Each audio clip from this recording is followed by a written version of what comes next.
Bonjour à tous. Le 36e jour d'audience du procès Péchier s'est conclu vendredi à Besançon. Ce procès du médecin anesthésiste accusé de 30 empoisonnements dont 12 mortels dans 2 cliniques privées de la ville byzantine. Ouvert le 8 septembre, l'instruction doit durer jusqu'au 19 décembre. Toutes les accusations qui pèsent sur Frédéric Péchier sont étudiées de près. Demain, la Cour examinera le dossier d'Armand Dos Santos et de Jean Benoît, mort d'arrêt cardiaque au 2e trimestre 2014. Et ce drame à Dijon suite à une bagarre le week-end dernier, place de la République. La soirée a viré à l'affrontement, blessant gravement Mickaël Mercier, décédé jeudi dernier à l'hôpital des suites de ses blessures. Le suspect placé en détention provisoire est mis en examen pour violence ayant entraîné la mort sans intention de la donner. Originaire de Toussy dans l'Yonne, les partenaires du club de football de Mickaël Mercier lui rendent hommage sur les réseaux sociaux.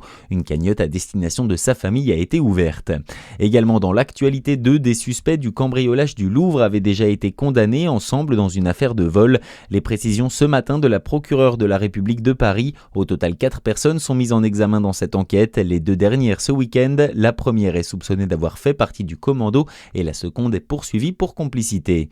6 attentats terroristes déjoués depuis le début de l'année, annonce de Laurent Nunez dans les colonnes du Parisien. Le nouveau ministre de l'Intérieur évoque de nombreux sujets. Il a un seul objectif, avoir des résultats rapidement. Concernant l'Algérie par exemple, Laurent Nunez a récemment reçu une invitation de son homologue algérien. Et dans le Jura, la saison de ski s'organise. À Cette-Moncel, le club Haut-Jura Ski a annoncé son assemblée générale samedi prochain.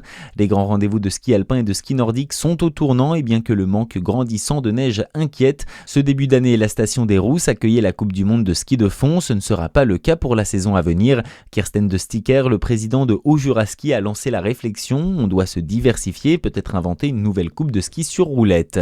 Bonne journée à toutes et à tous avec Fréquence Plus.